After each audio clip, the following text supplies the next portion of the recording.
going to share my screen. I'm going to share my screen briefly here and get started.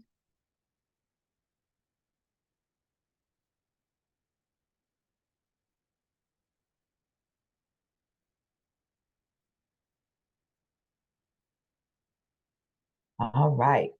Again, I want to say welcome to our Best Star Regional meeting for the month of October. If you would please choose a language. If you need a language in our global box, make sure you sign in the chat box. Stephanie did provide the sign-in link, so please remember to sign in. I'm going to turn this over to Carmen momentarily. Are you here, Carmen? For our Buenos días. Buenos días a todos y bienvenidos a la reunión del día de hoy. Si desean escuchar esta reunión en español y están en una computadora o tableta, pueden mirar abajito en su tablero, van a mirar un símbolo de un mundo, allí van a poder elegir el idioma de preferencia. Si están en el teléfono celular, abajito en el tablero van a mirar 3 puntitos donde dice More o más y van a poder elegir el idioma de su preferencia. Muchas gracias. Thank you, Carmen. Also, if you are in the room while we are recording, if you would keep your mic on mute momentarily until we go off and we ask for comments. This session will be recorded today, so it is for your viewing purposes. You'll be able to go back and review the session and see it on our YouTube channel as well. So today, our desired results at the end of this meeting, we're continuing the conversation, but our objective that we hope you take away is to build relationships with one another and also come away with a core understanding of what a root cause is. So we're going to continue in that vein. We did not finish everything, but today, this is our agenda. We're going to have an icebreaker. And I'm going to ask one of you to volunteer to read our meeting agreements, if you don't mind. Then we're going to continue on finding the root cause and breaking it down for domain 1, child, youth, and family. We didn't get a chance to finish all of that last week, but we are going to finish it today. Then we're going to introduce what's coming up with the same process with education. And then we'll have our final closing remarks. Now I'm going to stop sharing, and I'm going to turn this over to my co-worker, David, who's going to take us through an awesome ice-breaking exercise. David? Absolutely. Yeah, thank you, Darrell, and thank you guys for coming this morning. I will actually, Darrell, if you don't mind, we can actually keep up your screen, and we can have the cloud up. Yeah. So what I wanted to do for this icebreaker today, you guys, is something to engage your creative minds, right? So if you'd like, take a look at this image we have here of clouds, and just look at it for a little bit and then see what kind of images do you see. Is there anything that stands out? Is there anything that looks like something or reminds you of something? Think of it as if you're staring up into the sky and letting your imagination run. So I'll let you guys look at that for a minute, and then we can come off mute, or you can put in the chat what it is exactly that you see. And apologies to our dial-in users. This is a visual icebreaker. Oh,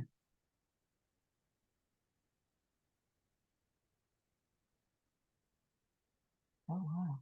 Maybe the dial-in users can look up at the skies. If there's any clouds, let us know what they see. I see a smiley face to your left corner or down. See it smiling with 2 eyes. Oh, okay. I see it. Yeah, there's like 2 little holes right there, and there's kind of that smile it has. Okay, Yeah. I see that. I didn't see that before. Diana Couch. I think está como en forma de un osito. Yo lo veo como en forma de un osito y sonriéndose.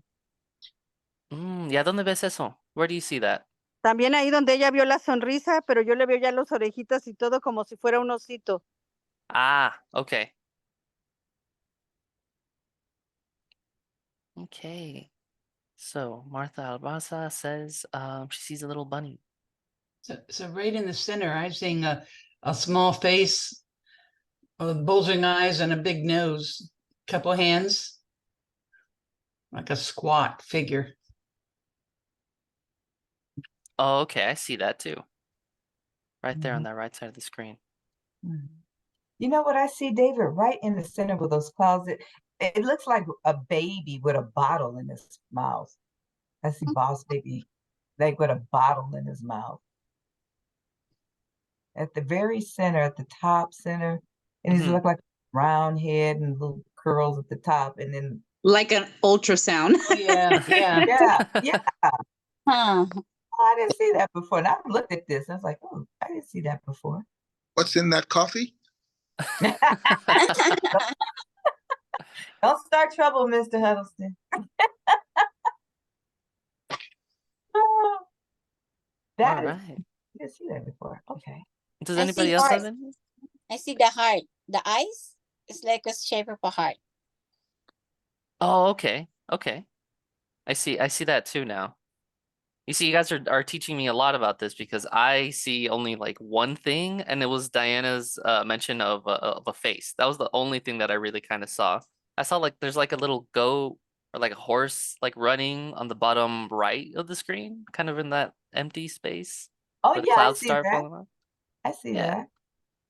Yeah, kind of running away. Yeah, those are the only two things I saw. But you guys are enlightening me on the entire left side of the screen. So that's what today's icebreaker is all about, right? Just to get your guys' kind of minds flowing and then understand perspective, right? So you guys are opening up perspective on what everyone's seeing, each other's imaginations, what you're seeing, what you feel, kind of gets presented in this image. And so that's kind of a core concept today. Gustavo Martinez Castro says there's a chubby dragon near the right upper corner. And I do see that too now. I didn't even think about that. Wow. Ah. Chubby dragon. So yeah, so that's what the point of this icebreaker was, is to kind of get your guys' perspective. And that's something that's going to be a core concept that we're going to be kind of walking with today. So as you guys might know, we're going to be talking about our systems change agenda and kind of understanding how we can incorporate that sort of thinking into understanding our domains of focus, right? And so perspective is a key concept in which basically we have to understand what it is that we're looking at and understand what a systems is. And we can't do that without understanding everybody's perspective on the case, because everybody lives within the system and everybody's under a different part of it. So it's best that we get everyone's perspective in this as we continue our conversation and as we discuss, because without everybody's perspective, then we get only maybe one person or two persons perspective who spoke up. We want everybody to kind of provide that so that we move forward in a way that's inclusive and understanding of everybody's position, in our systems. So we can move on. Thank you, David. That was awesome. I enjoyed that one. That was really insightful.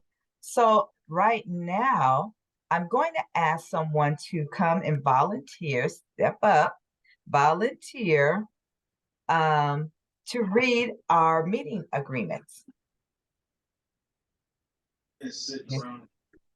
Okay. I can do that. Okay, go ahead. Go ahead. Be punctual, stay present and engaged and on topic. Put the focus on the future. Be authentic yourself. One person speaks at a time. Agree to disagree respectfully. Finish your sentence, not your paragraph. Step up, step back. Exercise confidentiality when necessary. Be patient and open to the technology. Keep your video on if possible. Assume positive intentions. A rainy day will make flowers. Separate person from the row and be creative and have fun. Thank you so much, Diana. I appreciate that. Thank you so much. We're going to go on. here's a quote. We don't talk about what we see what we talk about. And that's from Dr. Fred Kaufman, accounting professor at MIT.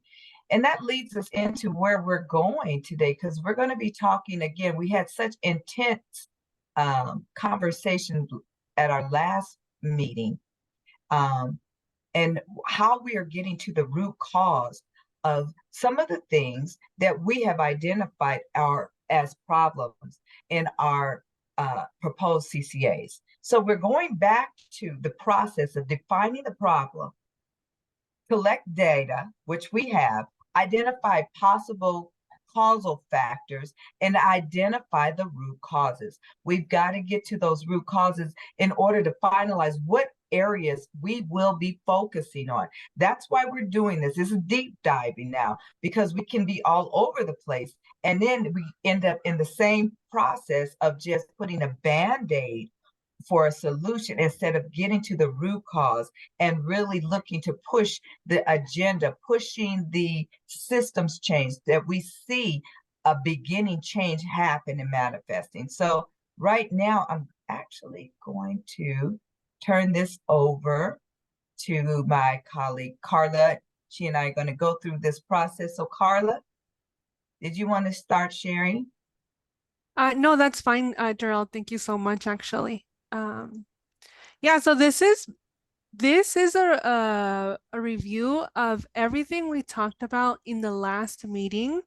If you remember, we had a lot of post-its, right, with what we felt was leading to a lot of the issues that we were seeing in the areas of recreation, transportation, food security, and then childcare in terms of parents caring for children or adults caring for children in their home. And so we summarized all of this, right? Everything that we've talked about. And with today's discussion, we hope we go a little bit deeper in identifying like what are the systems holding these issues in place. And in summary, here's what we have for recreation. Families are unable to access recreational activities and resources in the Antelope Valley. Some of the whys that we have identified include safety concerns that have to do with crime and substance abuse. The commuting workforce of the Antelope Valley has limited time to actually enjoy the resources, right? We talked about how parents have to commute, and by the time they're getting back, they don't have time to go to the parks and really enjoy it. And then that also led into the safety concerns. Well, I don't want my children to go to the park by themselves. So then they have to wait for the parents to come home, right, from work. The advertising on digital platforms has increased, which means families must have access to internet to stay informed of these activities, of these resources. And then we also talked about how activities are disproportionately offered throughout the city, throughout the Antelope Valley, and some are more affordable to higher income households. Registration for certain activities also requires access to a computer and internet. So this was a lot of the, like, why do we continue to see these issues, right? Why do we continue to see these issues in relation to recreation and how it affects families, children, and youth? For food security, families have to rely on food banks because grocery prices have significantly increased due to inflation. I think that was a point that was brought up in both groups in the morning and in the afternoon. Lower income neighborhoods have less healthy restaurants, healthy food options, and they have more liquor stores compared to higher income neighborhoods. Compared to costs of groceries, it may be more cost efficient to purchase a family meal at a fast food restaurant than to purchase groceries for the week. As populations continue to grow and urban living mindset begins to set in, neighborhood gardens or growing food at the home begins to fade away. It's a practice that begins to fade away with the process of urbanization. And then food security, sustainability, and affordability needs to become a priority for local governments and elected officials. We need to see more of that on ballots and issues pushed forward.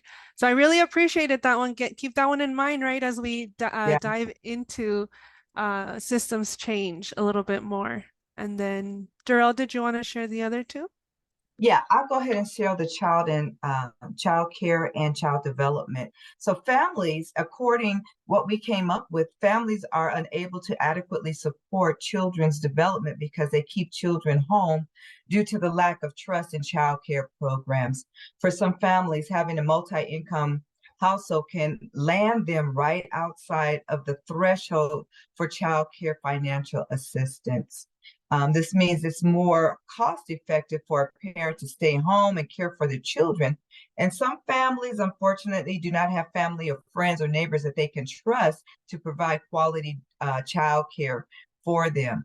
In some cases, parents or grandparents or neighbors may be providing babysitting services rather than quality care and education.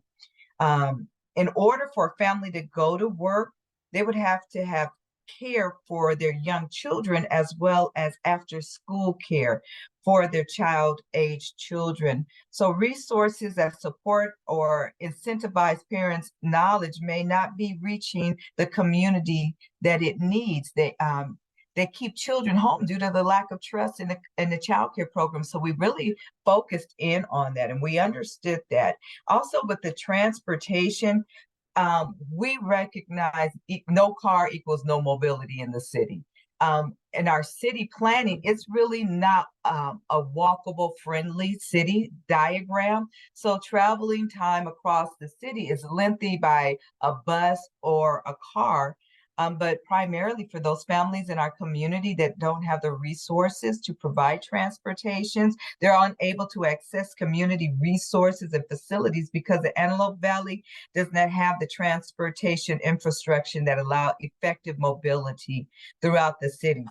So what we're seeing is traveling from one end of AV to another can take well over 30 minutes. Well over 30 minutes to an hour, whether on a private or public transportation. So city planning has to prioritize a walkable city in order to make streets safe and accessible. Bus routes should be revised to ensure that routes are targeted in high transit stops and even in stops that are in the outer areas of our Antelope Valley. So that's a brief synopsis of what we went over last week. As we get prepared, we're going to be going to our breakout groups, and we're going to continue on in the venue of talking about our child, youth, and families. Okay, so let me see. Yep. I'm going to stop sharing. Okay, I'm going to open up the breakout rooms now. Thank you, Stephanie. And Darrell, if you could join one. Okay, I was going to ask you, which one am I in? Yeah. Hi, sorry. I think I think I'm in this room, right? I didn't get a prompt to go anywhere else. Yes, that was just okay. about to say that. If okay. you're on this is the main room is also a breakout room. Just wanted to let everybody know. Thank you. Thank you, Monica. Sylvia, were you or who's sharing their screen?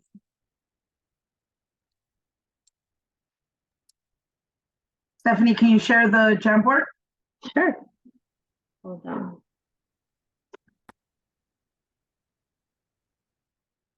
Thank you, Stephanie. I appreciate it. So let's continue with our conversation from last meeting. Let me just make sure this is set here. There you go. We talked about why was access to recreational activities and recreational spaces an issue for families, youth, and children. We talked about why food security was an issue, why childcare in terms of child development and parental knowledge and transportation, why were these some key issues that we continue to see arising? And so today we want to start with the question, what conditions or systems are holding these issues in place? By conditions or systems, we're thinking, what are some policies? What are some practices? What are some relationships and connections or power dynamics, mental models here in the Antelope Valley that is allowing these issues to continue to rise up.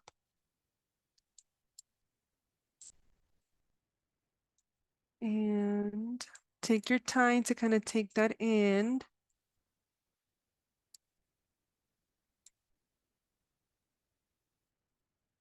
I can help out with recreation. I could start out with that one if you'd like, Carla.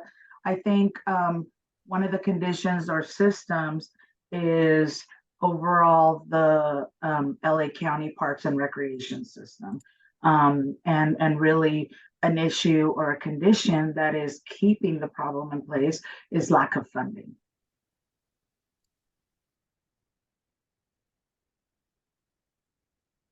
From Parks and Recs, LA County Parks and Recs? Parks and Recs, and even at a higher level, federal funding, state funding, you know, obviously, I was in a meeting yesterday and they talked about how anytime a new company is building a new set of housing out here, there's a directive and a policy that they also have to build something that is supposed to help the community. And it's almost like they built these tiny little parks, but it's like it's not enough that has enough recreational stuff. There's not enough funding into it. It's only they do it just barely enough so that it covers their part, and then they can move on with their building of the housing, when in reality, you know, maybe the law should stipulate a higher amount of money or continued funding towards that. Not sure how that would be, but I think that's one of the issues and conditions that keeps us there. Thank you, Sylvia, for that. Anybody else?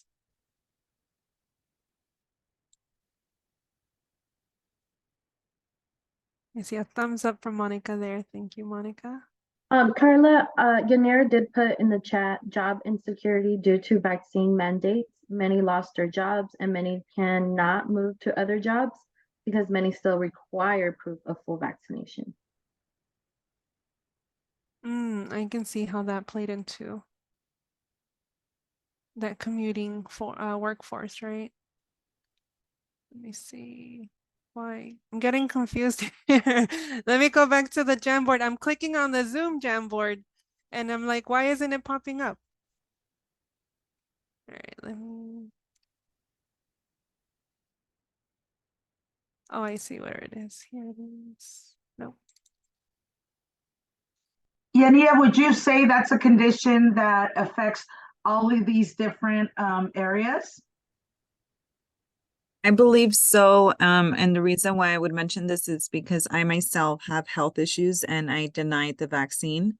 And I had to either find a different position that did not require for me to keep the vaccine and be able to stay home and offer the childcare for my children.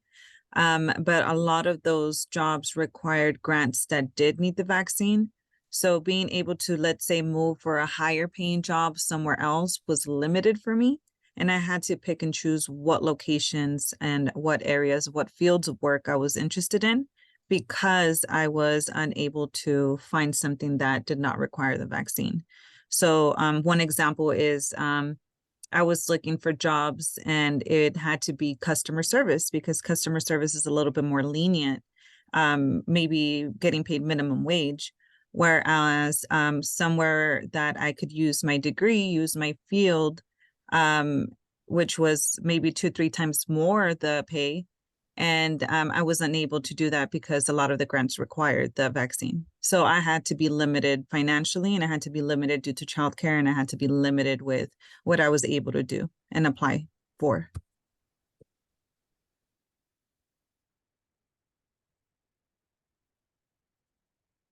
And that is such a great point, Yanira.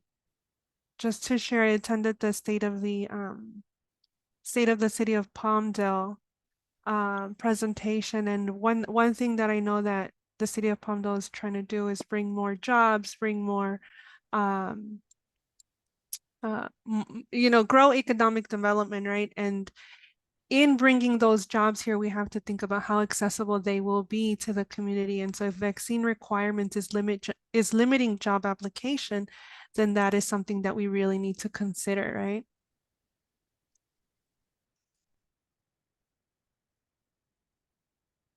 And then feel free, what we can also do is kind of go from one section. We don't have to go in a straight line, just recreation. If there's anything that's popping into your mind, what conditions are holding these issues in place in terms of food security, childcare, parental knowledge, and transportation. I think one of the things we've talked about too, and we talked about it before, is the safety issue, right? The criminal system that is affecting our recreational area. And, so that could be something that we can add there. And that's a system that, and a condition that really keeps families from utilizing the open spaces that we have.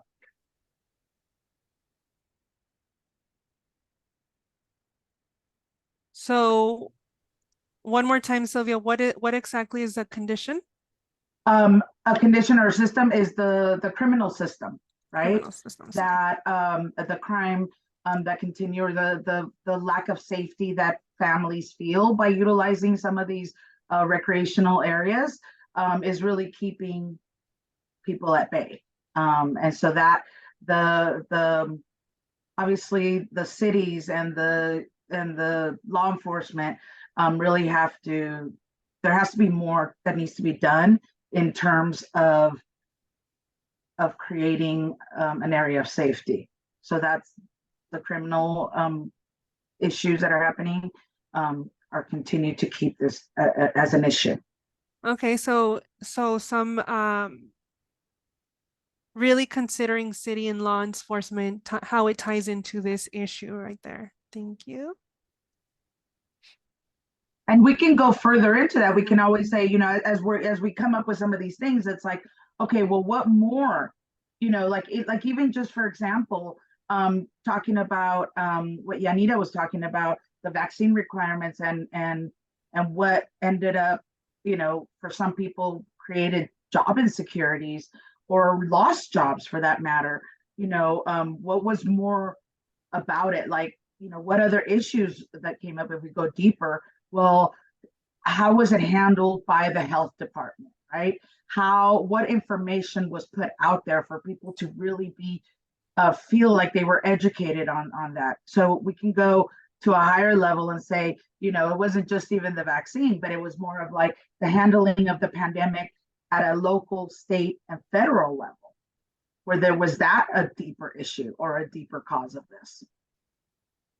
So I'm adding here in the vaccine requirements section, some target areas would be health mandates and health departments to really consider, right? What was their role in this? Thank you.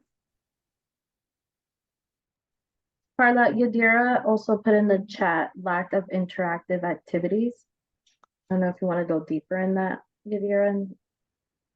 Yeah, because I think we have like Sylvia was kind of saying earlier about how some of the communities have to build, parks, right? It's like they're just building a park kind of to meet the mandate, but not necessarily interactive or to, like you said, go further.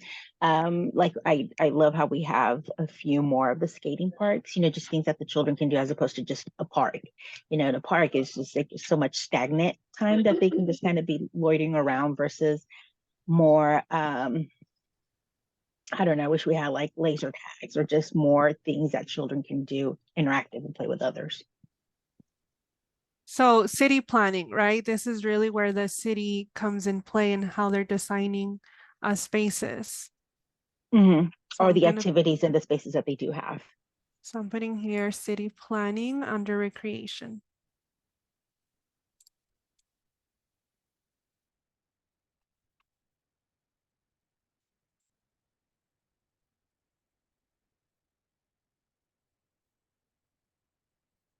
In terms of food security, if it's okay to shift the conversation over to food security. We talked about how prices are increasing due to inflation, how there's less healthier options in lower income neighborhoods and more liquor stores. What do you think is holding these issues in place?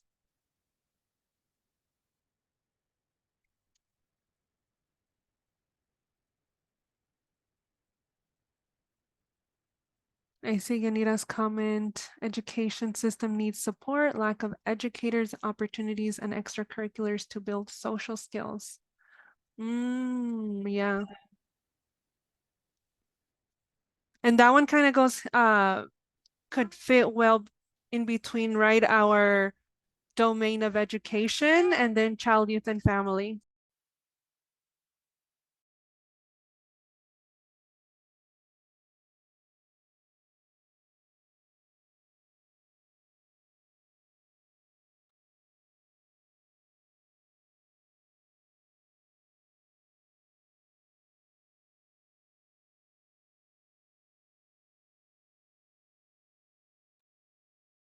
I put a sticky on there about food security is definitely corporate greed. We saw an increase of profits being made by corporations, especially during the pandemic. And when you would have thought that there would have been less of a profit because we're trying to help the community. No, instead they were getting richer and richer, and people were less and less able to afford proper nutritional food. And we talked about this at the last meeting, like when Carla was saying about the price of an apple. And again, it goes right back to the healthier we want to feed our kids and our families, the more expensive it is. And it's all really the problem is about these corporations, these stores just wanting to just make a profit.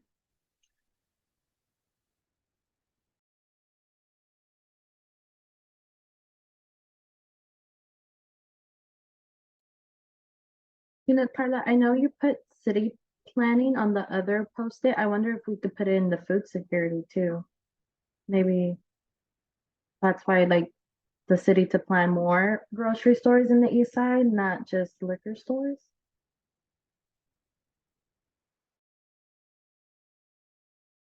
Yes, definitely we can add that one there.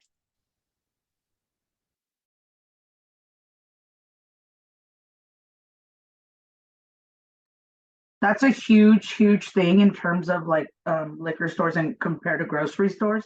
And when we look at like some of the highest need zip codes in the Antelope Valley, in Central Palmdale, Central Lancaster, and Lake LA area, if you go around, you're going to see, like if you take a list of things you're going to be looking for, are you looking for banks? Are you looking for grocery stores? Are you looking for other things? You're going to drive around and you're not going to see half of those things. Why? Because it's part of the systemic oppression that occurs. Banks aren't going to go into lower income areas. They're going to stay in areas where the income levels are higher. And these are some of the systems, like we say, that we need to impact and say, like, why? No, we do need a bank here. We do need to have this here, because those kind of things affect all of this.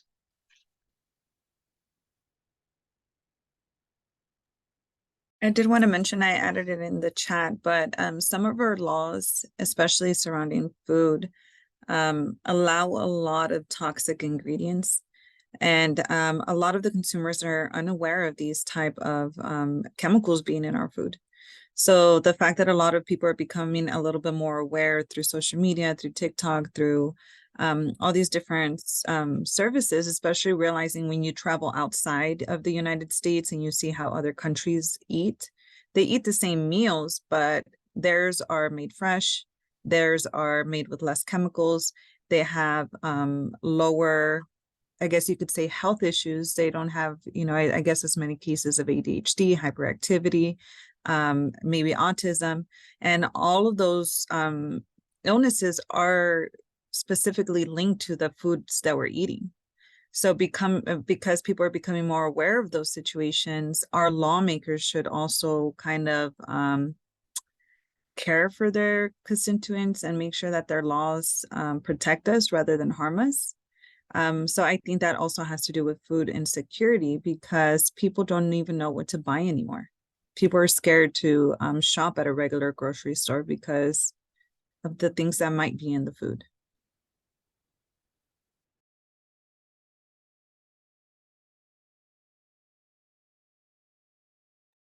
Thank you, Yanira, for sharing that.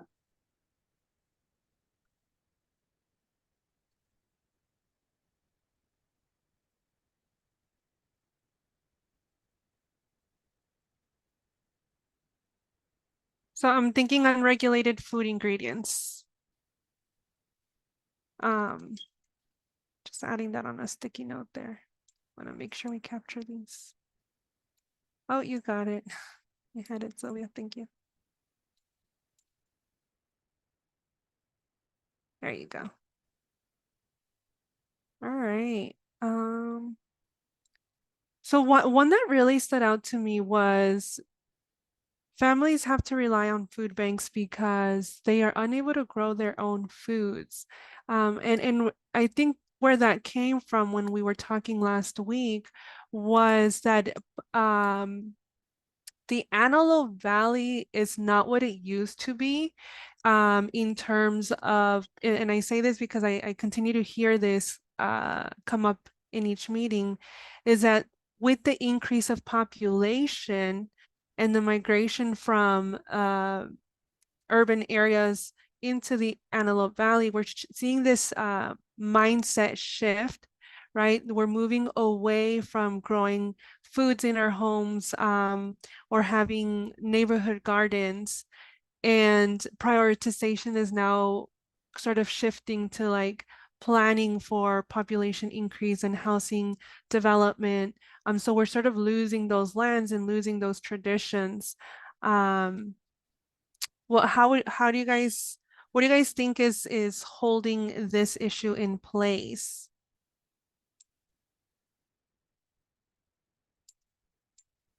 So just kind of wanted to elaborate on that, which was brought up in the last meeting.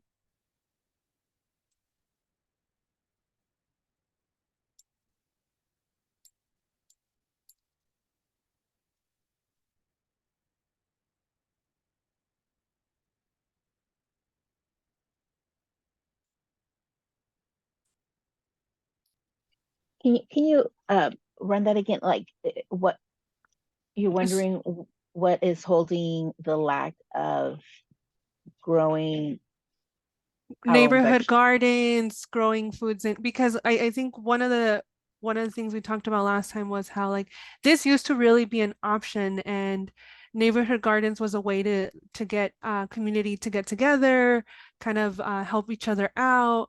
And I can't remember who it was in that last meeting who shared that. You know, that like there isn't that sort of community feeling anymore of like we can grow something together in our neighborhood, in our space. We can depend on each other, we can count on each other, not so much depend on each other, but we can count on each other. And it's just sort of feeling like the AV is growing so much that there's just not that community, small community feeling anymore.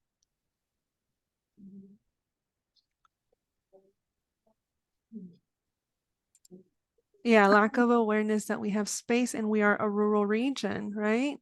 Yeah, Right. that there's a lot of people that have lived here for a long time, or that they were born and raised here. You know, I think what ended up happening with the whole like bringing in the massive housing and bringing in the malls and the restaurants and the stores, it kind of led people to like forget about some of that. But there are some organizations that are really looking to do that.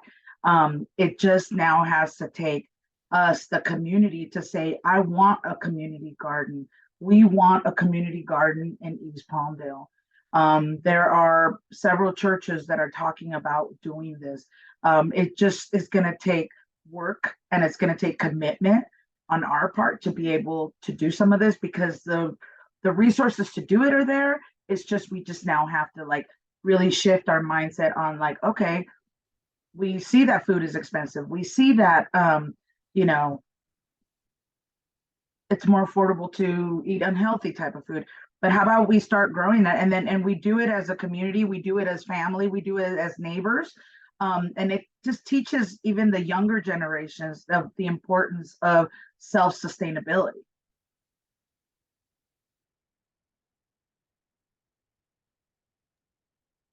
And Sylvia, like what you're saying, it's also like we're a lot of kids and adults aren't teach that, you know, how to make veggies or like how what's in seasons, you know, the seasons, what can you crop, what can't you crop, like how do you start it. So I think also like it kind of ties in with the education system, just bringing the basic, you know, home ec classes to schools of like how to, you know, do those basic things that should be basic, but it's like we don't know because of the knowledge and stuff. And you're absolutely right, Steph. You know, for some of us that are ancient, you know, we did have the home ec classes. We did have the, you know, all these other additional courses that are not necessarily being taught now in schools. You know, I know that there's a school in Lancaster, an elementary school, who the fourth grade teacher, his name is Mr. Dawson. He runs this massive garden through his school, and he has his classes, fourth grade classes every year are the ones that sustain this garden. And so I think we need more of that, right? It has to start at home. It has to start at school. We have to be able to start just as much as social media shoves things in our faces at all times. We have to be able to do the same thing, right? We have to say like, why is growing your own garden important? And it can start at home. It could start with a container garden. It could start with just herbs. So I think that's a condition that we could actually really impact and change. Is starting with us. And what do we say? We want to say, you know, let's just say we have. I know of a church that is that has been identified through AV Resource Infusion as the Family Resource Center in East Palmdale. They have a lot of property, and they're like, we can do a garden. We just need the people. We need somebody to guide us. We can find that within our community. We have a lot of people that work in the agricultural world that have information with that. We know people that are just love gardening or things like that. That those are the kind of assets that we have within our community that we can bring to guide us through this. The WOW Project is an organization that does this. They really focus a lot on sustainability through gardening and agriculture, and really the value in all of that, and how it actually gives kids, and that's an additional opportunity for other recreational type of activity for children. So I think also to Sylvia, to go with the education piece of it as well is, I think it's kind of also not necessarily that it's a misconception, but I think now with technology advancing so much, there's so many different ways now that you can also grow your own vegetables, right? Without having to use all this land. You know, they have all these things that I'm like, oh my God, that's so amazing. I want to do it, but of course I haven't, you know, that grows up, you know, that, and you're not using all the land either. So I think just maybe educating and letting people know, like, no, you don't need this. It's this easy. This is all you have to do, right? Yeah. And reaching out to people that have that, and that's something that we as the Best Start community, we can do. We can say, you know, as we break down our and set up our community change agenda, you know, if we say one of the let's just say when we're done, we say we want to reduce food insecurity by 30% in the Antelope Valley. Okay, that could be our community change agenda.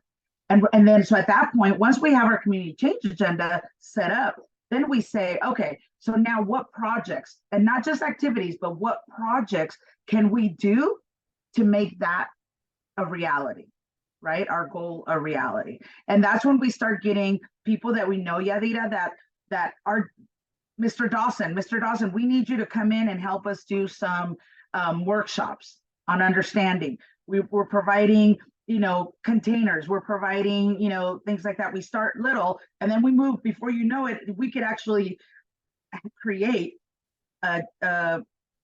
yes, you're absolutely right, Annie. It's workshops that would involve the entire family, because you want everybody to be in on it, right? And then you also then start looking at even like ecological stuff, like more ecologically safe gardening, more ecologically safe ideas like solar panelings, or how we're using how we're saving our environment. All that goes into it, right? But it will then take us to then say, well, I know a person that can do this, let's bring them in. We have the opportunity, we have funding available to do that. It's just once we finish our community, finalizing our community change agenda, that's where these ideas come in, and we start working on community projects, and we start where the biggest need is. We know the areas where the biggest need is. We start with them, and it's not just about, here's a container, here's some seeds, grow these herbs. No, it's about how they become the experts in growing and agriculture, and then they're teaching their neighbors, and then their neighbors are teaching the next block, and so on. And that's how we at best start want to look at things. We want to see how we can start impacting the system by not just one person, but by a block, by a family, by a whole neighborhood at a time, if that makes sense. And I really Like, go like, ahead, I'm Carla. so sorry, like workshops? Yeah. Okay, because you know what? I did find that something that I did with my child, the Home Depot ones, like every Saturdays they have this, Yeah. and that's a great idea. And we can say, we can go to Home Depot and say, look, or Lowe's, and we can say, look, this is what we're doing as a community. As a community, we want to do this. I always thought, like even like the exit from Rancho Vista, it's probably the ugliest exit in all of the Antelope Valley.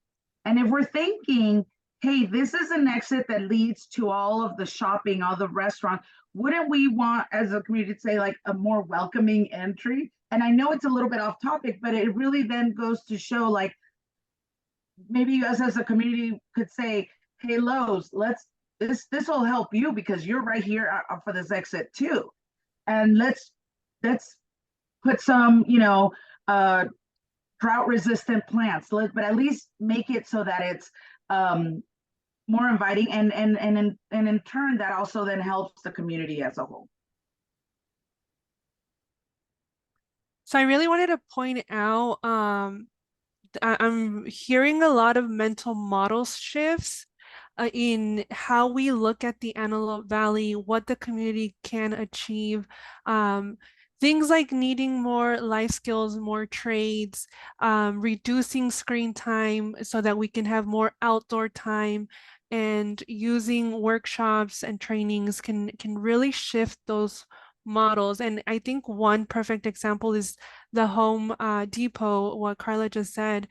For childcare parental knowledge, one thing that I hear continues to resurface is the lack of resources, the lack of communication of the resources that are available, and then the lack of priority, right? So how can we shift the mindset of our residents that there are some resources and we need to take advantage of them? For example, Home Depot, right? If they're offering what are they, like little workshops, right, for the little ones on Saturdays, then is that something that we can then increase in the Antelope Valley? And I'm just kind of throwing it out there as we continue to work towards our community change agenda.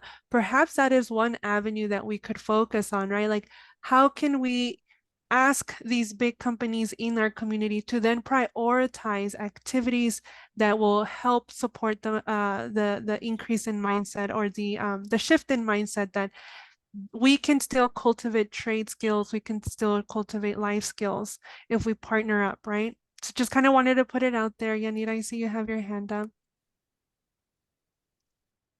Yes, so one of the things you mentioned, Carla, is just building this sense of pride for our community, right? So a lot of us, we're transplants. Okay, we're not from the Antelope Valley, we're not naturally born here, but we moved out here for a better opportunity. And I know that a lot of the people that have grown up in the Antelope Valley see a big change and they're not happy with that. And I do see like relationships or just like comments that I hear from people, oh, well, you're not from here, you don't understand. Or you came from over there, so you don't know. But the reality is that the Antelope Valley has given an opportunity for a lot of people for home ownership. A lot of the people don't understand that the Antelope Valley has also given us an opportunity to live comfortable because our bills are less expensive. So one of the things is that we need to create this, it's not they against us, but it's we, right? We want to make sure that we're moving towards a safe community and that we're all going to come together to make sure that happens. I know that Sylvia mentioned beautification matters, murals matter, creating safe spaces where families feel comfortable knowing, hey, I'm going to go here and it's going to be a nice day out. For example, a lot of people that I meet don't even know about Apollo Park. I'm like, oh, how do you guys not know about Apollo Park? We have a musical road. And then that's how I get people to kind of like see, hey, we live in the Antelope Valley. There are things to do and they're free. But it's just about that communication, like that building relationship, building the community that you want to see every time you have a conversation with someone. And one of the things that I notice is that a lot of people don't have that pride. They don't have that sense of community. They're like, I live in the Antelope Valley. There's nothing there. There's nothing to do. It's not fun. There's all these negatives, but they don't see the beauty behind it. We have a 20-minute drive to rivers. We have a 30-minute drive to the snow, maybe an hour and a half drive to the beach. So we're local to a lot of different areas that we're able to enjoy. We have beautiful night skies, teaching families about, hey, you don't have to do anything. You don't have to go anywhere. You can just sit outside and look up at the sky, look at the different stars that we have, the constellations, and just offering these type of educations for families to be able to engage is necessary so they can realize, hey, we live in a beautiful community. We live in a beautiful city, but we just need to unite to continue to keep that beauty alive. Anita, that goes specifically into when we were talking about like, we have a lack of teachers, we have a lack of therapists, we have a lack of a lot of professional people here, but it has to start at home, right? It has to start with us teaching our families, our friends, our children, the value that this community has. And if they understand that this is a valuable community, then when they go away to college, they'll come back to say, I want to work in my community. I want to work where I grew up, so that they can then have, we have to teach the value of our city and not just focus completely on ugly negative statistics, which I'm not going to say they're not there, but I'm just saying now by making more of a value, by doing this, we can start moving those statistics. So I love what I'm hearing because I just get this sense of transformative change, guys. It really impacts how we're going to go about deciding on our community change agenda, right? And so what I actually did, Yanira, is I skipped this over to the next slide here on the Jamboard into where are the gaps. So I'm hearing one of the biggest gaps is that not they versus us, not the non-AV natives versus the AV natives. Like we need to stop looking at it in that manner. And I'm sorry, it's not that we need to stop, it's just that we really, that is something that I actually heard not too long ago, maybe about 2 weeks ago, at one of the at a community event that we attended. Somebody made a comment of we need to be ready, right? There is a sense of like with this increase in population and migration from urban cities into the Antelope Valley, again, because housing is affordable and because, like there's a reason people are coming here to the Antelope Valley. What we don't want is for those AV natives to feel like then they are being ousted, which was a comment made, right? That was the comment that was made. We need to be ready so that we don't get pushed out, so that our grandparents don't get pushed out, so that when housing prices skyrocket, we can no longer afford to live in our own community, right? And so it really is about how do we build a sense of community and empowerment of working together. We're not here to take over, and I include myself in the non-AV natives, right? Because I was from I'm from the San Fernando Valley originally. And so thank you so much, Anita, for putting that. I added that on one of the gaps, and then the beautification and the pride in the community, right? That's another big gap where people do talk about the AV as a place full of violence, full of crime, and we don't focus enough on the beauty aspects of it.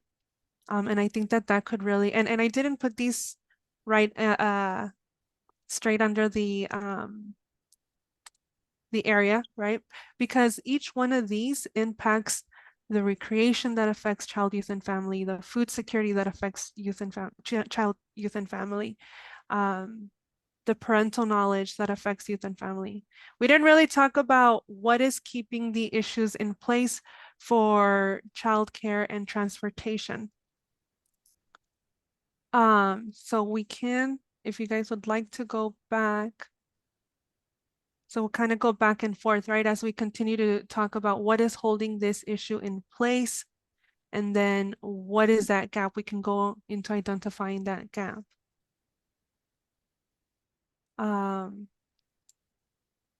So let me just kind of give you a quick review. Carla, sorry, did you want me to leave it on this page or go to the? Yeah, let's stay on that page for now, and let me just give this review again. Families are unable to adequately support children's development because they're keeping children at home due to lack of trust in childcare programs. What is it? Like, what is it that's causing that lack of trust? What do you guys think?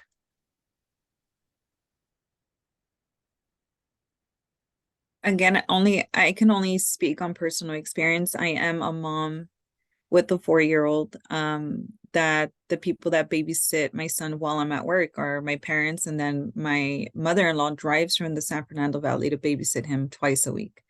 So the reason why I was unable to find childcare for him is because, one, I will not put him in a private home type of childcare where someone owns that business and they offer the childcare in their own home. I worked at one myself, and I'm not going to say that it was the worst thing, but it just wasn't what I had imagined for my children. The second thing is that affordability. For childcare, it was about $600 a week, which is on a part-time basis. And that basically comes out to 2 times my mortgage. It's not affordable.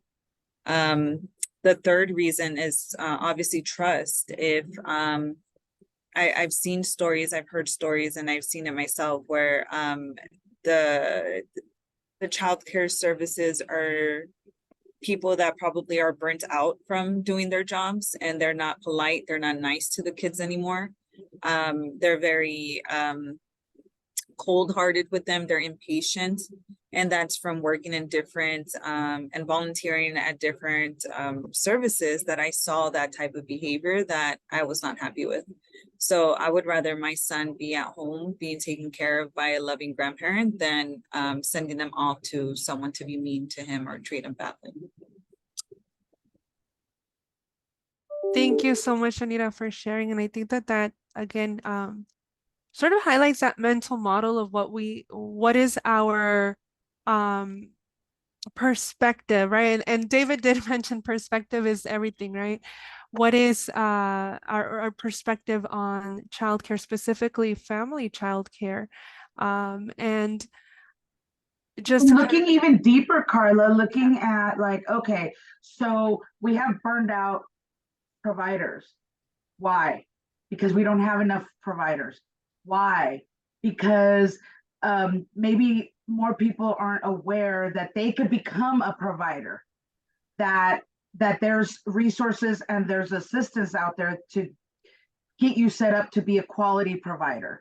And to know that it isn't just having the kids dropped off, turning on the TV, or having them play outside. That's not quality care. You have to have quality care when it comes to what developmentally appropriate activities you're doing, the quality of food, the quality of recreational activities that the children are doing. So you know, we have to look like what is causing this. And I see Monica has her hand raised. Hi, I'm really glad that Yanira and Sylvia are sharing that perspective, because they really do go hand in hand, right? So I think that I definitely agree with Sylvia in saying that, you know, the necessity of kind of going beyond and deeper in that situation as to why things are occurring, and definitely trying to understand, you know, what the needs are of the providers. I love that you brought up, Sylvia, that, you know, helping providers figure out how to get started, right? And what does that entail? It's not only about, you know, do you have a large enough space, right? It goes into deeper things, you know, like the developmentally appropriate curriculum. Is there a curriculum? Do these providers know about trainings that they can attend, and different workshops, webinars, whatever it is, so that they can understand, you know, what is really important in the early years of children, that, you know, the interactions that they have with the adults in their lives is incredibly important. So they have interactions at home, and then when they come to a program, those are equally important and impactful, right? So if they have, you know, maybe someone who needs to take a break, or needs to maybe not be in that field for whatever reason, or, you know, needs more resources, whatever the reason is that maybe that provider is struggling, we want to make sure that they have that support, so they can find resources to kind of further develop their knowledge base and understanding of why children do what they do at what certain age. How can we help them through that instead of becoming maybe impatient, or, you know, things like that. And also communicating with parents, right? Because parents are entrusting their children with these providers. And there's a lot of providers that really take that incredibly seriously, and they really, you know, put a lot of effort into their programs. But unfortunately, there's some providers that maybe don't have those resources, or are not as aware. So it's kind of like, how can we improve and expand out even more to those people in general, and get them those things that they need, so that they can have that knowledge base, so they can have that reference point, maybe even building up a network of other providers that have gone through the same thing, so that they understand, oh, okay, this is something I can do to offset whatever struggle that I'm having, or this is something I can incorporate into my program, whether it's environment, inside or outside, the activities, down to, like you said, the food that they serve, right? Everything can be kind of elevated in a different way, and it's because it's needed, that support's needed, and the resources and the awareness of those resources, right? Kind of like putting it out there all the time, that this is here, if you need it, take advantage of it, please do it, you know, those kinds of things. So I just wanted to, I really appreciate both sides. I agree with you 100%, Monica. And Yadira and I were at a workshop yesterday where there was a conversation of looking at, you know, the biggest picture is meeting people where they're at, right? So if you have the abuelita who's taking care of the two little kids, you know, right, having maybe creating again, this is part of what maybe Best Start will do. We could create a group of promotoras and promotores, right? That they focus on in-home childcare. But you know, one of the promotoras is an older provider too, right? Like in terms of age, right. Because imagine sending a 22-year-old to the abuelita who's going to be like, where have you been, and how, you know, what have you experienced in life to explain to me, as opposed to if you have somebody who's been doing it for 20 years that can say, you know, when I first started, these were some of the issues. But that abuelita could still have questions for her two grandkids. It doesn't have to be a big group. It doesn't have to be, if she could just have specific questions on where her grandkids need to be. And if you have this group, like you said, this network, you could start, you know, or that abuelita could be so amazing already that we want to have that abuelita come share with other providers. What are some of the activities or things that work? I agree 100%. I used to, back in my early days in the field, I got to work with a network that was located in the South Bay area. So like, you know, Long Beach, Torrance, that kind of area. And it was just, you know, it wasn't attached to a major agency. It was just a network of providers in that area that got together, and they shared, like exactly what you're saying. They shared experiences, they shared ideas. They even shared, things regarding upcoming licensing changes or updates and things like that. And, I think when they have, especially under something like Best Start, which would be great, right? They have a connection between family child care providers and what we call the family, friends, and neighbors, which is like the grandparents, the tias, or the cousin, or whomever who is providing that care for that one family member, right? And they can kind of go to there and kind of have a nice ground to stand on together, where they just talk about their experiences. And even, maybe that the abuelita or the tia or the tío, whomever it is, can ask, like, hey, I'm looking for some activities to do with my grandchild or my niece or nephew or my friend's, daughter. I want to make sure that, I have some great activities lined up and they have a fun day, or, and we work on letters or whatever it is that they want to focus on. They can go straight to a source of providers who have been doing it maybe longer and with larger groups of children, and maybe have some resources readily available to share.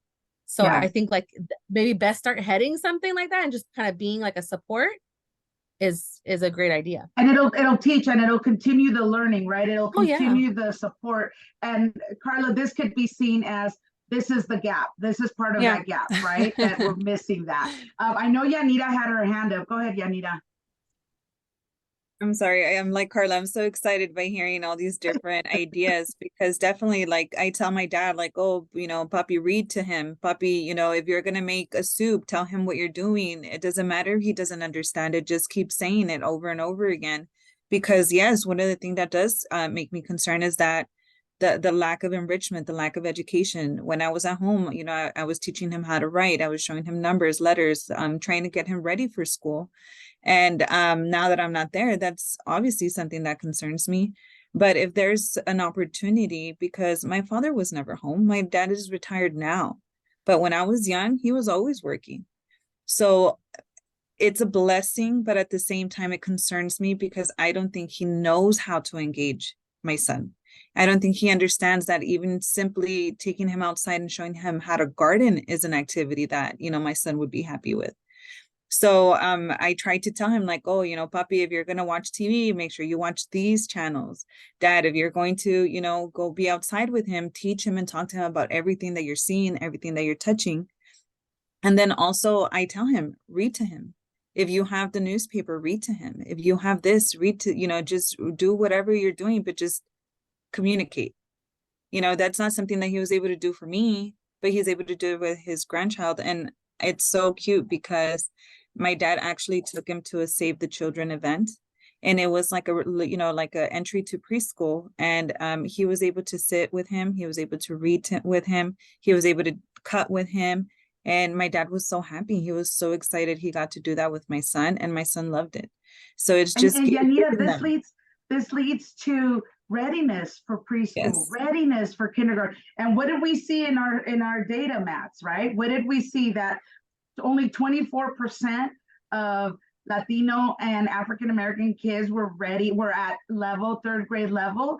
So that means we got to start back over here, right? And again, why we're doing all of this and these amazing ideas and this amazing information that is coming up from everybody is so that when we finally get to the point where we're saying, okay, this is what our community change agenda is going to look like, it's either going to say, we're going to increase the number of children being ready for preschool, we're going to increase the third grade reading levels, whatever it may be.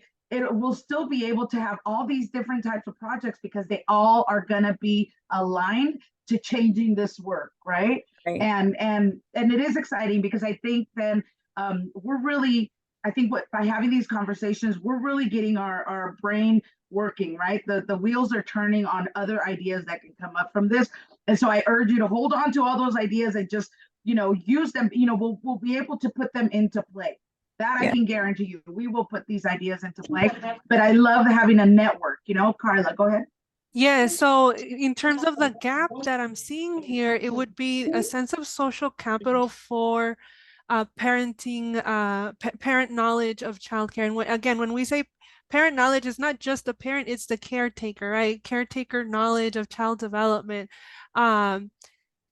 it would be great, and I think I have heard this over and over again, meeting after meeting. It would be great if there was a network for grandparents, for neighbors, for family, whoever's taking care of the child, to have a group, a network that can give them the information and say, oh, you know what? I attended a play group at CCRC. Why don't you come so that we can learn together how to better serve our grandchildren, our nieces and nephews, right? So building that network for, again, whether it's family, friends, or neighbors, or family childcare providers, right? And I think we'll talk a little bit more about that in the education domain. How can we build that up? And it could lead to more, Carla. It wouldn't just be just supporting each other, but then it's also modeling for other people who may have thought of, maybe I can do this, maybe. So now all of a sudden they're going to get the comadre, they're going to get the neighbor, they're going to get all these people to also be providers. And that goes towards impacting the gap that we have here of not enough providers. Absolutely, yes. So I did include that in our gap slide there. Network for childcare caregivers. Again, keep this one in mind as we design our community change agenda. This might be something that we do want to focus on in terms of child, youth, and family, right? They're all equally important, but we have to keep in mind, like, what realistically, what can we focus on to make sure that we can achieve these goals? And then I think we have enough time. We can, again, continue to. Oh, sorry. I just want to. Sorry about Can I that. just, can I Go add ahead. something? Mhm. I know you all been, many of you were saying different things. I was a licensed child care provider back from 2001 to 2010. And my program was set up on education. And I always had a waiting list for kids to come in. But also I had a lot of the interns, people was going for child development. They would volunteer to do their intern hours in my program. And so it was really, I don't want to do child care no more. I'm up in age now. But it was definitely, I was hearing one of the ladies that was speaking about, her father's keeping her son. So I think in service hours for child care providers, because I was one of the president for child care providers here in the Antelope Valley. I've been out here for 33 years. I used to live in Los Angeles for 33 years. And so I see a lot of changes as well. But the thing is that in service for child care providers, especially family, I also thank center as well.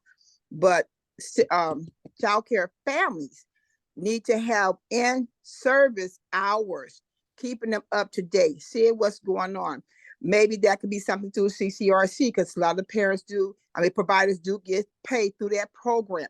But it needs to be some kind of where they keep on learning, get education, because we're building capacity, right? So we're building it, we're keeping them updated with best practices, we're keeping them updated with new practices.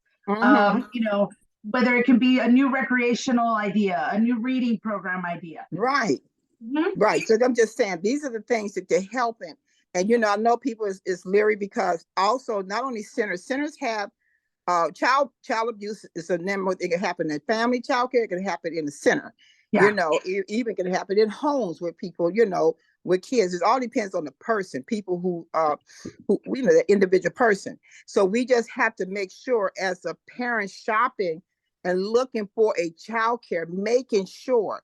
I know sometimes people go by what it look on the outside, but really making sure that person, and I do always, when I used to do, making sure my parents have an interview with me, I'm interviewing them. We interviewing each other. It was open house. Do a scorecard. Like have people do a score sheet, right? Like even the ones that are receiving the services from that specific provider. Right. What's your score on that? Right. And it's so, because our children is precious to us. And we don't want just leaving our kids. I hear the lady's heart when she's saying she want to make sure her child is learning. My children, in my child care, every last one graduated from high school. Because I had them babies before they went into kindergarten. I had those babies. They was in my arms. And so that's what I'm saying. So you want a program that can help. And some of the kids stayed with me until they were 12 years of age. And so I'm saying that you have to make sure that where your child go. It's a learning environment. It's a caring. It's a loving. The open door policy, making sure you can come anytime. You don't have to call to come. To come walk in and see what's going on. I had a calendar. I had everything, the program on the refrigerator. Parents had it in their packet, so they knew what my program was all throughout the day. And I had different children coming in different time of the day. I had, elementary school kids. I had a host of children. I'm so grateful to be a child care provider for those 9 years. I was thinking about wanting to do a center, but I, I was thinking about it, but I don't know if I'm even going to gear out to that. But I understand what the lady was saying. And so, yes, adding that in, getting in, I think in service, I'm was talking about what we can do to help that gap and in between, to helping family child care as well as center having more in-service hours. They need to have, once you get your license, it's left up to you if you want to go and do this and that. It should be required. It should be mandated. If they get funding from paid through these programs, then it should be required that they take these hours. I think so. That's just my opinion. Thank you so much, Miss Annie. Yes. And so what I did is some of the gaps here that I saw kind of pop up as you were talking, Miss Annie, was perhaps connecting experienced family, friend, neighbors to internship programs that can lead to childcare licensed businesses, right? Maybe that'll also help address sort of the face of family childcare, or the public's perspective on childcare, right? And maybe build that trust of like, oh, the AV is known for quality care and quality care programs, quality care, family childcare programs, right? And kind of shift that mindset and mental model. So I have added that as a gap, and then I think we'll have just enough time to kind of talk about transportation as well. Give me just a second, sorry.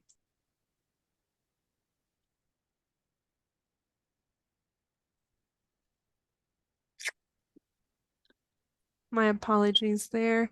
In terms of transportation, just to kind of give you a very quick review, we talked about how families were unable to access community resources and facilities because the Antelope Valley is really dependent on car mobility. If we don't have a car, we cannot get around. And the public transportation system is not as accessible or time efficient as we would like it to be. Even just getting across through the city in a personal car, it can take anywhere between 30 to an hour, right? And so public transportation takes just a little bit just longer, right? And so some of the ideas that came up was like, well, maybe we need to look at the bus routes again and ask for what is it called? The Antelope Valley Transportation, right? And ask them to like reconsider the bus route. Are they the most efficient? Are they the most highly commuted, the most transient, or do those routes need to be reconsidered? Also thinking of very remote areas like Little Rock, Lake LA. I always blank out when I start listing them all, right? But how accessible are the resources for our residents in those areas as well? How quickly can they get to them? I know we were out in Little Rock about a month ago, right, Steph? And we talked to Parks and Recs there, and they said, it's just when we have events, the community does come, but we have to take time into consideration, commute time for them. Can they get to the resource fair that is taking place at the local park?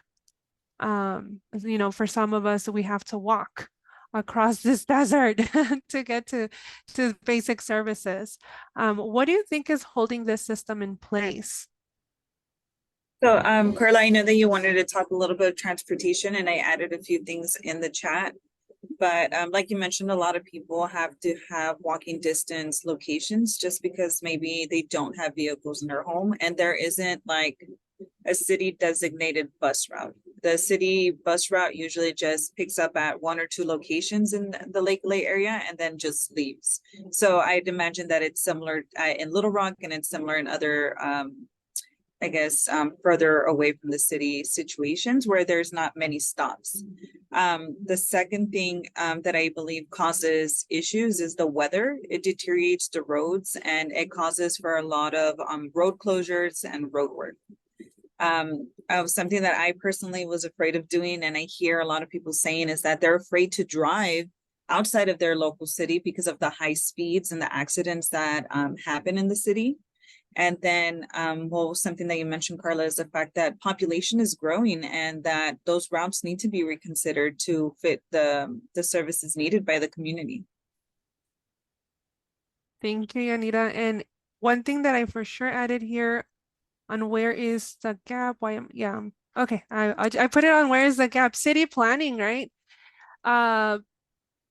I'm on like the AV scanners, AV Chamber of Commerce, and I hear about ribbon cutting for new businesses, new restaurants, new this, new that. A lot of the times, a lot of this is taking place on the west side of Palmdale. And so for me, I'm thinking, oh, great, that's awesome. Now I got to travel to the other side to access this resource. I'm in East Palmdale, so for me to get there, it takes a couple of minutes, but now I'm thinking, well, what about for those who are in Lake LA, for those who are in Little Rock? Their commute time is double, right? So how about maybe building more on the east side, building more of these entertainments for families in the east side, restaurants on the east side, healthy restaurants, right? So that is something that we can also advocate for or focus on in And I terms of think city planning. to piggyback to what you're saying, Carla, then a gap is lack of public participation at city council meetings, right? Lack of public participation in terms of advocacy for some of these things. So that could be a gap that could be looked at, that we need to be more intentional at going to the meetings, at seeing what's happening, where's the planning. Speaking, you as a resident of the Antelope Valley have a right to go to these council meetings and state that, and maybe a lot of people need to understand how you can do it, how you get your name on there, how you get your 5 minutes to say something. So it's getting that information out as well. I actually just had a conversation with Jarrell yesterday about that. And, again, we hear about this economic development being pushed by the city, for me specifically, the city of Palmdale. But we really have to consider our whole area. And so one of the things I was saying is like, where are they building these these new businesses, these large businesses, right? Where are these factories going to be built? Is it, are they going to be down the street from my house now? Right? And so what type of environmental impact is that going to have on our rivers, on our waste, or what waste is that going to generate? So being part of those council meetings is very important, attending and then voicing our opinions, right? We can look at the affordable housing here in Palmdale as well. A lot of it is being built on the east side, but what does that say? Like, can we not have affordable housing on the west side, right? So we have to make sure that we are participating in those meetings. I agree. I'm on the east of Palmdale too for 16 years. Yes, and we want to make sure that we're equally beautiful all around, right? All throughout the Antelope Valley, not just one side, and then the other side becomes sort of the Yeah, and I think that that's been the biggest issue that has happened with the Antelope Valley, that in the 80s and the 90s, when we had the growth of the influx of people coming to move here because it was more affordable, and there was a lot of housing that was built.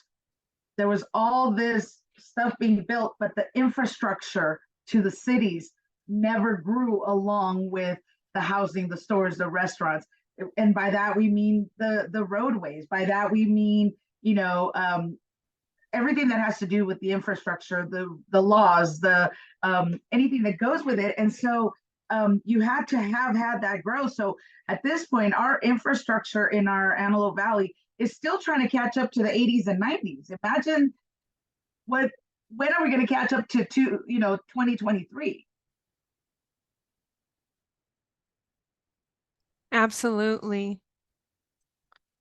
And then Steph, if you could just give me the time. Okay, we have about 5 minutes, guys, to wrap it up. And the reason I ask is because last time I think the other team just kind of fell on our conversation. So I know that they're gonna come in, and I want to make sure that we're ready for when the breakout room ends there. What we're gonna do too, what I want to just make sure that everybody understands is that all this information, all this is not just going on this Jamboard and then nobody's ever gonna see it. We're gonna take this, and as we get closer, so like we're gonna finish child, youth, and family today. So next meeting we're gonna start the next 2 meetings we're gonna do education, and we're gonna go through the same process, the same questions. But then what's gonna happen is once we're done with this process, we're going to take all that information and look at it and say, okay, from this, we've seen that there's a deeper cause for this, that a food bank is more of a Band-Aid than it is, an impact or a real social change, right? So we're going to take all this information that we put together, and then at that point, we're going to gather it and really get to like, this is what the root cause of some of this is. And we have it from the stuff you gave us. And now we know what are some of the gaps we want to address. Once we have that information, that is going to give us a better understanding and a best practice to be able to then complete our community change agenda. That when we pick our 2 community change agendas. Thank you, Sylvia. Yeah, so just want to invite you to any last comments here so far on what we've talked about. What is keeping these issues in place? And then where are the gaps that we are identifying? Yanira? And just wanted to mention that a lot of something that I noticed and something that I've heard about, like you said, conversations that I've had with people is that they would rather go outside of the Antelope Valley to do their shopping. Like, for example, like going to the mall in Santa Clarita or going to the, I don't know, the mall in Victorville. And they would rather go outside and spend their money out there than spend it here locally. And people need to realize that that causes an issue for the city. And the reason is because that money, those dollars are not staying within the Antelope Valley, which is causing transportation issues, which is causing city services to lose revenue. So every action has a reaction, and us not spending money here in the Antelope Valley is limiting our services that we're going to be able to offer for ourselves. Definitely a gap there, right? Not shopping locally impacts our city economy, pushes money out of the AV, and therefore that's less resources for us. Thank you so much, Anita. Any other last comments as we close up? And as Sylvia mentioned, so next week in 2 weeks we will be now moving on to the education domain. Again, we see a lot of crossover, right? There is a lot of crossover. A lot of what can be addressed here in child, youth, and family from what we've already talked about will lead to impact in the education domain. And so we will see those connections. But I'll leave it at that. Any last comments? If not, I think we are getting ready for the other half of the group to join us.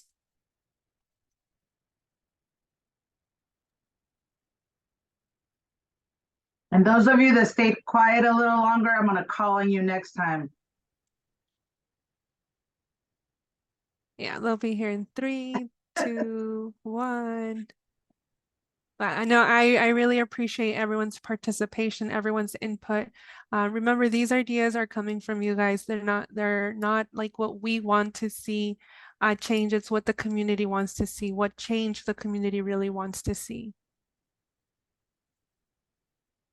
And now as we have everybody coming back, I just want to make sure that we, and I just shared it with our group, is that all this amazing work, all these amazing conversations, ideas, information that's coming from you as our community, know that it isn't just going on this Jamboard and it's staying there. What we're going to do is we're going to take all this information, because now we're getting to the deeper part of it, right? It's not just the Band-Aids and not just, some of the superficial issues that are happening. We're looking at what's really causing some of this, right? And why we're doing this is so that it can lead us to have a better way of creating what our community change agenda is going to be. So within the next couple of meetings, we're also going to be doing the educational part, the same thing, these questions, diving deep. Once we finish all that, we're going to put all this information together. And from there, we're going to start gathering. We're going to, create a list of like, these are some of the issues that are happening. These are the gaps. So now that we can get to the root cause of what really happened, we'll be able to say, for example, our graduation rates are really low. We're gonna, increase our graduation rates. That's going to be one of our community change agendas. Or we're going to say we're going to increase the amount of children ready for preschool or kindergarten by 30%, because we know that's a huge thing and it affects a lot of stuff. So I just want to make it clear that all this information, we're not just having these conversations to have them. Like, this is going to lead us to finally getting to our community, finalizing our community change agenda. Awesome. Well, we are back. Wow, we had a great conversation in our room, by the way, Sylvia. It was good, on point conversation. So I'm going to share my screen, and it seems like we just did this. I want to get some feedback from you all. As you were having this discussion in our groups, our various groups, what were some of your takeaways? What did you gather as we feedback? And Sylvia shared a lot of what we were already doing, what we plan on doing. But I want to hear back from you. What was it, one or two things that you all that stood out in your group discussions? Can you hear me? Lo que más I can hear resaltó. you now. Okay, great. Si quería ir primero, puedes ir primero. Yo espero. Take care, Joseph. I'll see you. Irma. Quality care was one of them. Quality child care. Right. Okay. Quality. Did Irma get a chance to speak? Que yo aprendí con esta conversación, que aprendí a querer más a mi ciudad, a valorarla, a ver lo que hay bueno, a apreciar el cielo, a apreciar las plantas, a apreciar todo. Okay. Gracias. Gracias. Thank you, Irma. Carla, did you want to share? Yeah, I found what was interesting was workshops for our community members to reiterate plans and just an easier way for healthy conditions. So I thought that was a great idea. I was trying to translate what Irma had said, but I didn't realize I was on mute. Sorry about that. You were on mute. We couldn't hear you. I know.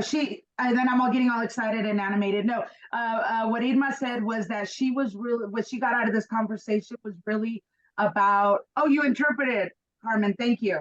Never mind. Carmen interpreted, but that she's excited about our community and valuing our community a lot more. Okay, awesome. Anyone else? I got the feeling that a lot of this will have to come from us, meaning that it's homegrown, and conversation is the starting point of it. But some initiatives will come from within, because we know our needs, and so we're the most appropriate groups and individuals to speak on these topics. In other words, we're not. I don't think anyone's thinking this, but we're not waiting for someone from outside to solve these problems. We're clearly looking at them from the inside, and I think that's the right place to start.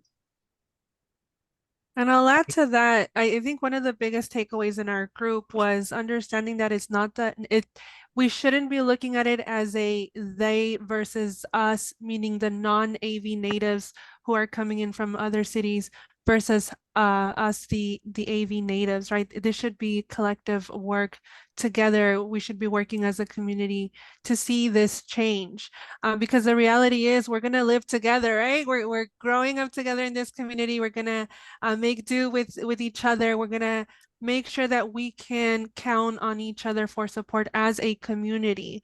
Otherwise, we just have people right next door, and that's not what we want. We want a community.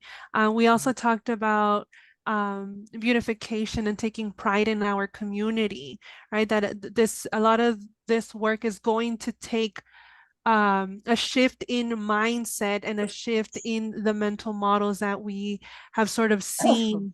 And then not enough awareness of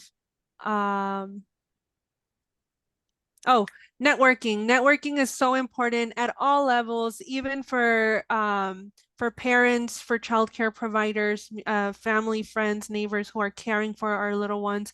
We need to build a system, right, for them to be able to communicate and share the resources, share the information so that we can then respond to the whole, we have a lot of great stuff here in the AV. Why is it not getting to the hands that need it the most?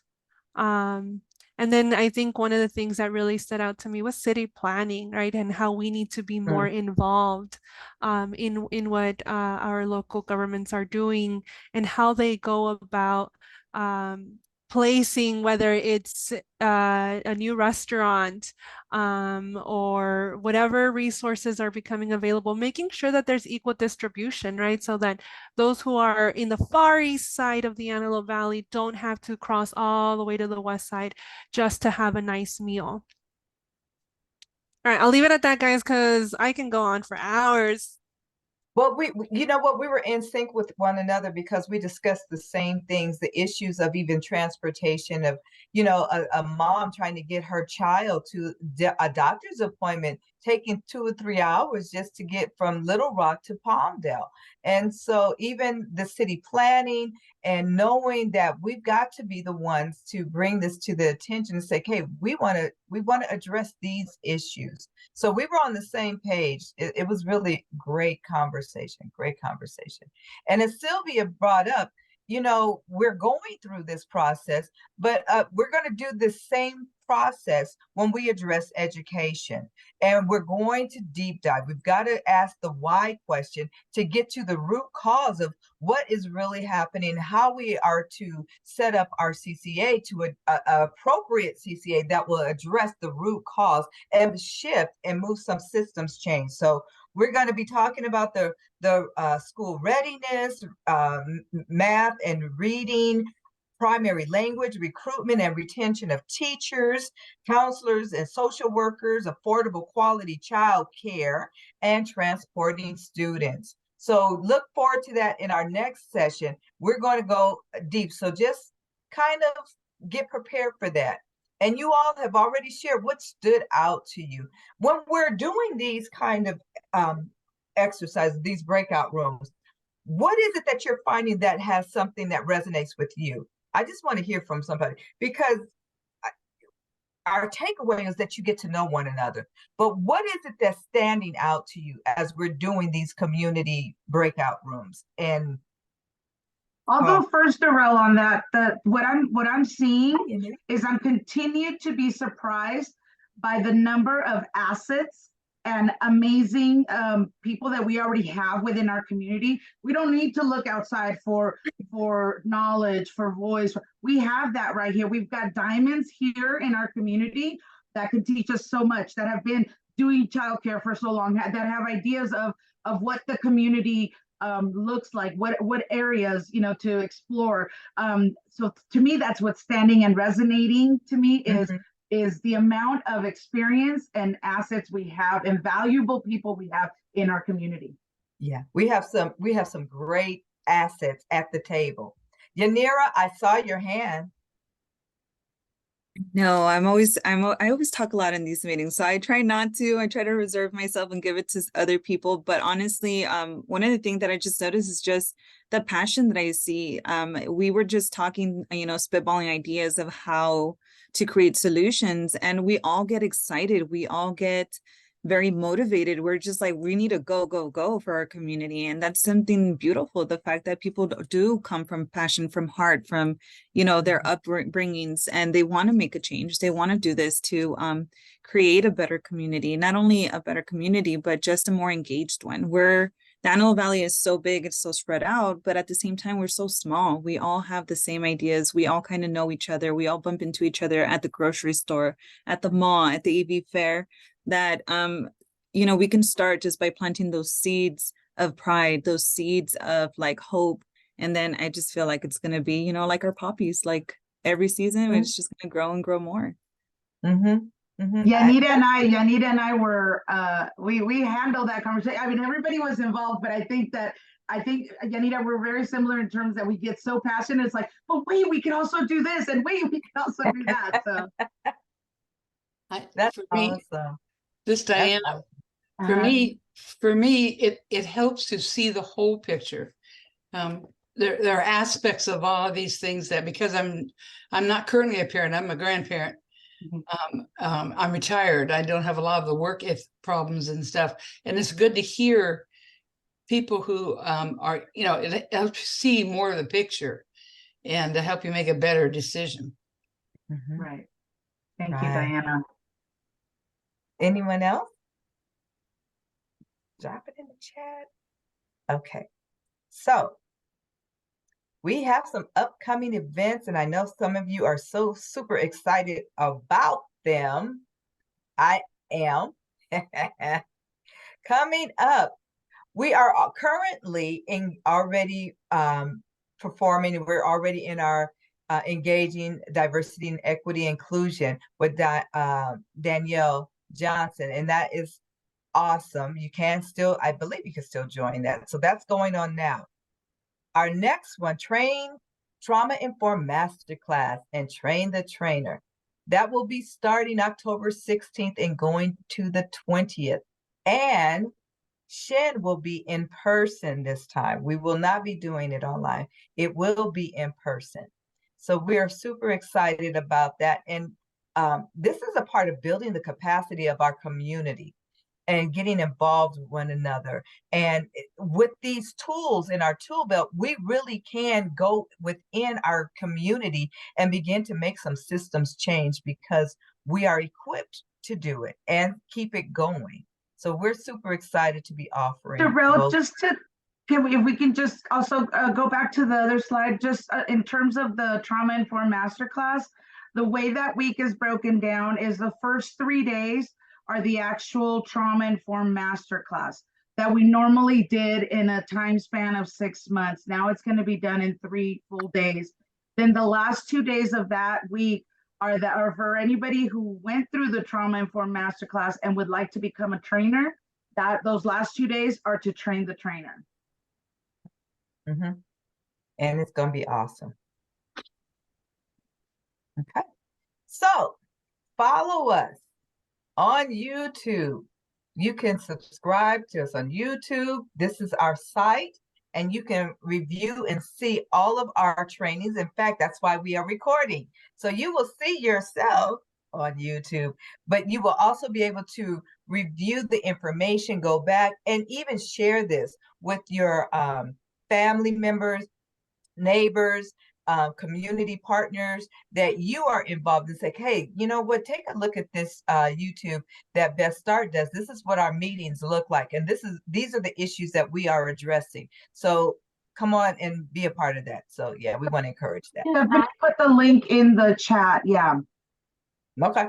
If I could add to the YouTube, it's not only our regionals, we also have our other workshops that are recorded also on our YouTube. So anything that we Best Start does, we record, and it's all on YouTube, and you will see it if you go through the channels. And here it includes some of our workshops. You'll see in there, you'll see our Policy Leadership Academy. A lot of those are on there. The equity, inclusion, diversity, equity, inclusion, that's on there. So you can go back and look at all of those. And while you're looking, make sure you subscribe and like us. Give us a thumbs up, by the way. That's just a little promo plug. You know, give us a thumbs up, like us, and share it. And, you know, just saying. So Also, you can find all of that information on Linktree. So if you have a phone, you can scan the QR code. Our Linktree will tell you everything, where you can get in touch with Best Start, how you can get to the different links. You can find us on Facebook. We already told you about YouTube and Instagram. We busy. We are busy bees. All right. All right. That is the conclusion of our meeting. Thank you all. Gracias. Thank you for joining us. And don't forget to take the survey. Please, we need you to take the survey. And if you didn't sign in, make sure you sign in. Make sure Terrell, you we do that. have, I believe Diana wants to say something, but we also have from Wilsona School District, we would appreciate community support. They are collecting socks and candy for distribution for their fall fair and Halloween costumes. Yanira, connect with Stephanie and then see where Best Start can also help with that, okay? Right. That's awesome. And we have another workshop coming up, basic workshop for conflict resolution, peaceful relationships. It's a 4-day program. It starts on Monday, the 16th through the 19th. So if you're not attending the training, you might want to attend this workshop. This is a 9 to 2:30 workshop that will work with how do we resolve conflicts nonviolently, what our purpose is, what our part is on that, what tools we can use, how we can have peaceful, nonviolent conclusions to our conflicts, things like that. So there's a bunch of tools that we'll learn, and we have a pretty good time doing that. It's a 4-day workshop, starts on the October 16th from 9 to 2:30. There should be a link in the Eventbrite, but also you can register by contacting me at AVPAV. That's Alternatives to Violence Project Antelope Valley, AVPAV at AOL.com. And I can get you registered for it. There's no fee. So this is being covered by the Children's Center. So we're very happy to be able to offer it at no cost. So this is the last one of this year. So give us a call. Get registered. Awesome. Awesome sauce. It's wonderful. Thank you so much, Diana. And I know some of you have I believe Doretta has, participated in the previous workshops that you've done. And I've heard nothing but good positive feedback from that. So thank you for doing that in our community. Somebody had already said networking. So we are learning to network within our community to learn who's doing what here and participate and support one another. I see your hand, Monica. Go ahead. Hi, sorry, I just wanted to share. I was trying to share it on the chat. I did email the flyer to Carla, but I work with Child Care Resource Center, and we are having our Antelope Valley Play Day this Saturday, October 7th. And I was wondering if I could just quickly share my screen so everyone can take a snapshot if they'd like. It's just, it's disabled. Oh, Monica, we could have Stephanie also email this out to our all our members. Yeah. Yes, definitely. So definitely we encourage, they'll email the flyer out with more information, but it is this Saturday. And it's just an opportunity for families to come out. There will be childcare providers from the area that are, having activities. There's plenty of tables, information.